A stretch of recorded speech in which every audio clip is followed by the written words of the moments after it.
ایک واقعہ ہے دو بھائیوں کا۔ ایک بڑا بھائی تھا اور ایک چھوٹا بھائی تھا۔ بڑے بھائی کی شادی ہو گئی اور اس کے بعد اس کے بچے اور اسی طرح سے روٹین کی لائف گزارنے لگا۔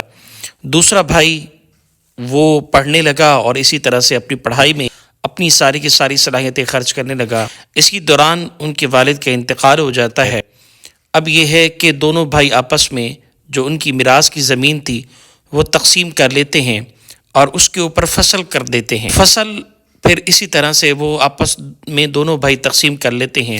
اسی طرح سے جو بڑا بھائی ہوتا ہے اس کے ذہن میں خیال آتا ہے یہ میرا چھوٹا بھائی ہے اور اسی طرح سے میرے تو بچے ہیں اور میرا ساتھ دیں گے، اور اسی طرح میرا بھائی اکیلا ہے، اکیلا کماتا اکیلا کھاتا ہے، لہٰذا ان کے لیے تو مشکل ہے، اسٹرگل کے دن ہیں، لہٰذا میں ایسا کروں جو میرا حصہ آیا ہے فصل کا میری زمین سے، اس میں سے کچھ بوریاں جو ہے میں ان کے حوالے کر دوں۔ یہ رات کا وقت ہوتا ہے تو وہ بھائی جو بڑا ہوتا ہے وہ اپنے چھوٹے بھائی کا احساس کرتے ہوئے وہ 5 بوریاں فصل کی ان کی سائڈ پہ رکھ دیتا ہے۔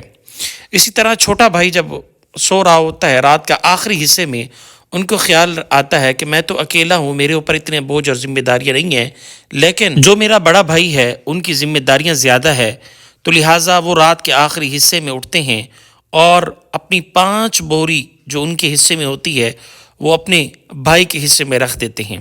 صبح جب دونوں بھائی اٹھتے ہیں اپنا حساب کتاب لگاتے ہیں تو دونوں کی جو بوریاں ہیں وہ پوریاں ہوتی ہیں فصل کی، تو دونوں حیران رہ جاتے ہیں۔ پھر اس کے بعد جو ہے اگلا دن آتا ہے، ایک بھائی سوچتا ہے کہ میں اس کے فصل میں گندم کی بوریاں جو ہے وہ ڈال دوں گا، اسی طرح سے دوسرا بھائی بھی یہی کہتا ہے کہ اب میں ان کی زمین میں اپنی فصل کی جو گندم کی بوریاں ہیں وہ ڈال دوں گا۔ یہ دونوں جا رہے ہوتے ہیں، راستے میں ان دونوں کی آپس میں ملاقات ہو جاتی ہے۔ سبحان اللہ، اللہ سبحانہ و تعالیٰ ہر بھائی میں ایک دوسرے کے درمیان سچی محبت نصیب فرمائے، آمین۔